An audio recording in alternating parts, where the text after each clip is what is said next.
Taking you back across to Ireland, where the court case in the city of Cork has taken social media by storm, as we discussed a while ago. And during a rape trial there, defence argued their way through by victim shaming. Irish Member of Parliament joining us from Dublin in Ireland. Thanks very much, Ruth, for speaking with us here on Wion. It's been a gripping visual that we got a while ago of you showing a thong in the Parliament, trying to make those around you aware of the fact that victim shaming and linking a piece of clothing or a thong or any piece of clothing to consent for sex is absolutely bizarre and, of course, has sparked outrage not just across Ireland but across the world as well. Tell us a little bit more about your initial reaction when the defense lawyer suggested that because the survivor was wearing a thong with lace, is because the lawyer thought that she was inviting rape. That was a way of asking for sex. Yes, a 17-year-old young woman was contesting that she'd been raped by a 27-year-old man. And the defence solicitor used the argument that the underwear that she was wearing could be read as a sign that she was open to having sex. And the implication for the jury was that she'd actually asked for it.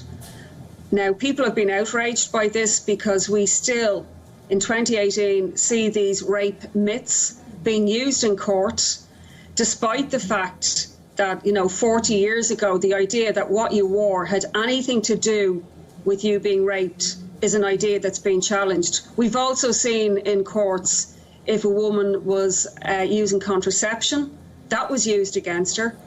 And even fake tan was used against another person who took a case. So what we're seeing is a huge movement now of people on the ground, young people in particular, young women and men, saying no more of this. We want an end to victim blaming, and we want to challenge the sexism and misogyny that is out there in society that's encouraged by this system.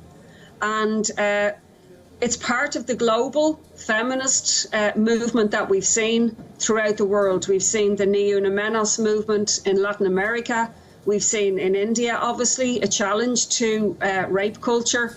And now also in Europe and the US, the idea of challenging sexual harassment and violence against women is a really important movement that's taken place.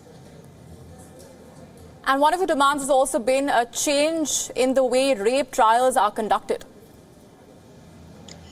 Yeah, of course, there has to be massive legal change. It should not be possible for barristers and lawyers and judges to bring in irrelevant matters like this. It's very difficult for anyone to actually prosecute a rape trial. 1 in 10 rapes are estimated only to be reported. So people give up because of all the delays and barriers that are there. But one of the things that we are raising as well is that we need to challenge these ideas in society, because these are only used by solicitors because they believe juries will respond to these stereotypes. And we have been pushing that in schools, all young people should have the right to objective sex education, where the idea of consent is discussed. And right throughout society, this has to happen. We had Google workers who took strike action last week worldwide, in Ireland, in India, in the US, against a huge payoff to a top boss who had sexually harassed women. So workers must also challenge this in their workplaces, and the entire trade union movement. We are saying that let's make International Women's Day 2019 an international challenge to violence against women and for full equality in all spheres of life. And you obviously felt the need to carry the thong to the Parliament to show to the world and to give out the clear message, which has so far, of course, not been clearly heard, as you've been saying. And that was one of your ways to actually make the voices of those protesters heard. Exactly. We wanted to bring the reality of life into the often very stuffy Parliament that's so slow to change and move. We've just had a huge movement for repeal on abortion rights, but we had to force the Parliament for 5 to 6 years to allow us to have a referendum on that. Similarly, the changes that we need in relation to violence against women will have to be fought for.